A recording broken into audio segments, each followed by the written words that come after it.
Hello, my name is John Allen. Those of you who are familiar with my videos, you know that occasionally I make a video with an update on a subject that's very important to our community, and this one is no different. First, I'd like to start with the update regarding the Gary School Corporation. As you guys may know, I pursued financial information for the years of 2019 through 2024 of the vendors payments and or analysis or expenditures of the Gary School Corporation, because it was my understanding at that time it was alleged by the state that the Gary School Corporation received over $400 million or estimated $400 million during that window of time. And I thought that was quite a bit of money reflecting on looking at our school corporation, but I found it to be accurate and or true. In fact, it's estimated the expenditures, just the spending alone on a vendor analysis, is $466,034,719. So it's more than 400 million. So we're looking at almost $500 million in spending in a 5-year run. And the reason why I picked that window is allegedly during the time that a contractor, MGT, was managing the schools for the purpose of reducing cost and restructuring the schools. But my initial review suggests something a little different. I can give you a copy of my initial review. It's a short 3-page document. I have already completed my secondary review, and the documents are voluminous. It's 6,800 pages. So I'm going to group the investigation, for lack of better words, into categories and various subject matters, so it'll be easy for the public to digest, and there'll be reports coming out on those soon. At any rate, what I find glaring at this point is that we have over 450 vendor names that are just individual names, not companies. So let's say you have ABC Milk Company and they're selling milk to school, or ABC Soap and Cleaning Supply Company and their company is a vendor selling materials to the school. You have 400 names. Now, I have no doubt that some of these names might be sole proprietors or maybe accounting or legal firms, because sometimes people that own those firms use their legal name as the company name. But 454. The other thing that stand out to me, we had over 1,600 different vendors in a 5-year run. What is it that you're buying that you need to do it with 1,600 different entities in 5 years? So I thought that was unusual. And one of the other glaring things that stand out in my initial review is that it was the largest vendor list, right? It's not so much that the monetary amounts are large to those vendors, because it may very well make sense. Like the Internal Revenue, IRS, was given $33 million. That makes sense. It's a large vendor. We pay a lot of taxes. Maybe these are the tax withholdings from salaries. I don't know. But the Gary School Corporation itself is the largest vendor in the vendor list. So it's transferring money internally to each other. And when you do this, it inflates the expenditures on the vendors. The school corporation is not truly a vendor of itself, but it gave itself it transferred internally $130,656,610 internally to itself. I'm gonna look into the internal transfers, because it's my understanding at this point. I would know in maybe my third phase of examination. It's my understanding at this point that those funds may not be tracked the same way the other vendor spending. With the normal vendor spending, you get a vendor ID number, you get the claim, you get the category of the spending, and you get the amount, and you get the dates, and you add those dates up and you get a total for the window. But with this, if the Gary School Corporation, for example, transferred $15 million to itself, I don't know what the itemization for the spending of that $15 million is at this point. But we're going to find out. But I don't know what that is. So I just thought I'll update you real quick on that. If you want a copy of this document so you can stay abreast, just text me your email address. My text number is 219-716-0700. You text that to me, and I'll text you back a copy of this document, or I email you a copy of the document. You text me your email address and your name, of course. And then we have another issue that's looming. We have the elections coming up. We have election for Calumet Township trustee. We have election for Lake County auditor. We have election for treasurer. Other elections. Precinct committee person, which I'm running for that. You have state delegate election, which I entered my name for that. But at any rate, I want to talk to you really about the tax sales surplus in Lake County, Indiana.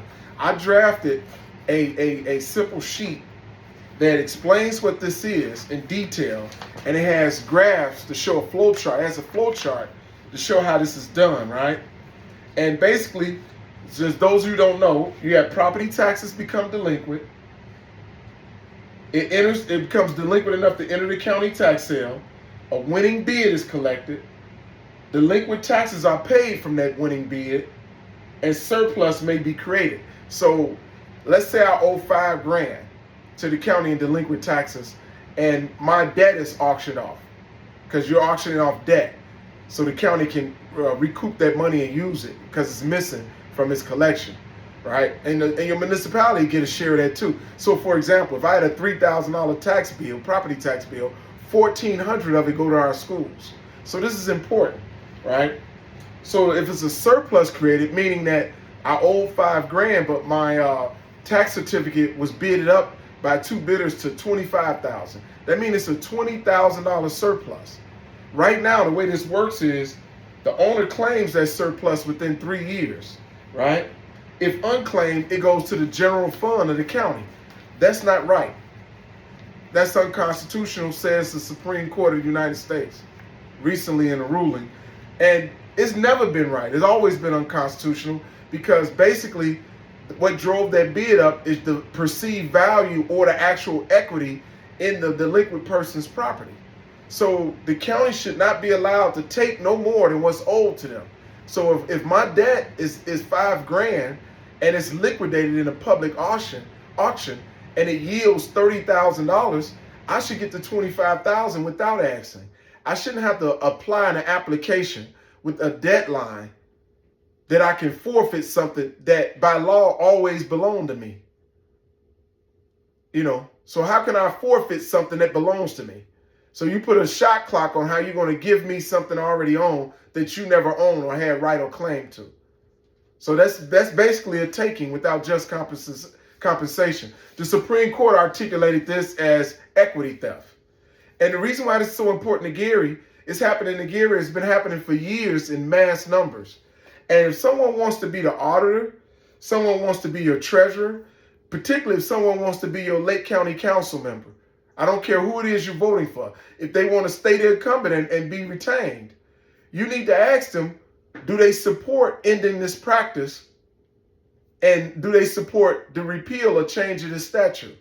Ask anybody that's running for your state rep or your current state rep, the election for state reps, and ask them, you know, do you support the repeal of the, call it the equity theft statute, where you forfeit what belongs to you simply because the surplus of the value yielded or gained from this. And I anticipate it's millions and millions of dollars usurped from the general public this way. Also in the appendix, I put the property tax distribution flow chart for Lake County. So I don't care what city you live in, you might want one of these. Again, my number is 219-716-0700. And if somebody's asking to be your elected official, one, ask them, many elected officials don't even understand this, or they pretend they don't understand when you talk to them.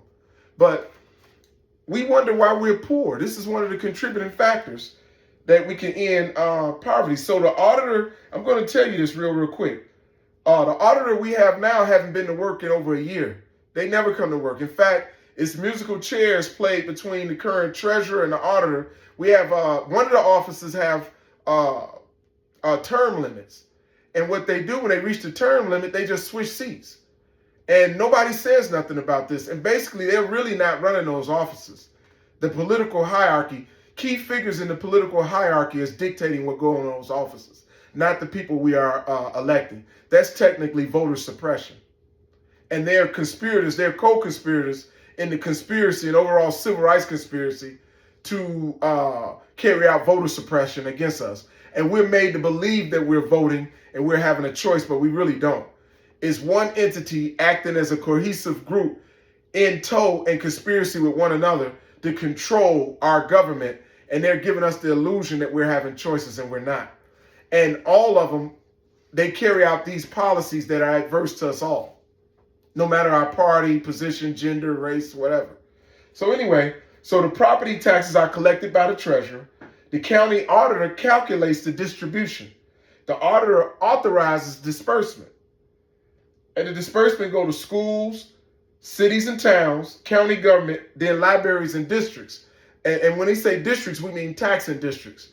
Like the Gary Sanitation District is a taxing district, or one of these referendums or whatever. So I discovered in my research that, particularly in places like Gary, we have enough land, if put back on the tax rolls, where we don't have to do a school referendum. The schools gain enough income or receive enough revenue that with new management and an actual elected board, an actual elected official, do they support an elected school board? Because right now it's appointed. We need an elected school board so we can hold people accountable for this spending, right? Also, on the individual names, the highest paid vendor, single person or name, got $650,000 in the 5-year window. And it may be a 4 or 3-year window, because when I look at the dates, they may have not gotten this money all in 1 year. And the lowest got $34,000 as far as the top 10 or 6, right? But I'm just sharing that with you. So people, again, my number is 219-716-0700. Text me your email address if you want any of this information. And again, as I always do, as a disclaimer and as a warranty to the things I'm saying, there is no falsehoods in these things that I'm sharing with you, right? I challenge anybody, elected, unelected, of any party, to come forward and substantially contradict any of this information I'm disseminating. And you would say, well, John, what are you up to? I'm advocating that we become self-governed. Right now, we're just batteries on the land being used to power and fuel things that are adverse to our interests. And we're being used as batteries to energize and move the party elites and the hierarchy to whatever's in their interests at the detriment of the people, all the people. So we need to change that. And we need to do this with voting. Our voting records are dismal. The voter turnout is so low that it's nothing to leverage the incumbents with. The incumbents, through their relative relationships and parties, they control the existing voting population, which is very small. And we have to create that. We have to grow the voting population in this diversity. And when I say in this diversity, I mean it's ideological, is idea and mindset diversity, not just race and gender and party affiliation. If you're Republican, come out in mass numbers. If you're Democrat, come out in mass numbers. If you're independent, come out in mass numbers. Even a mediocre politician would make some concessions and do the things the voters want to acquire the votes, if it's enough votes to change the office. If it's enough people voting to change the person in the office, they may be compelled to concede and change some of these things we're talking about. All right, I'm sorry I get so passionate. This is John Allen. You guys take care. Enjoy your day. Again, with any questions, my number is 219-716-0700. And if you want any of this information summarized, I'll email it to you or text it to you. It makes no difference to me. And I'm advocating for not only just myself, but for you too. Thanks a lot, and you guys have a great day.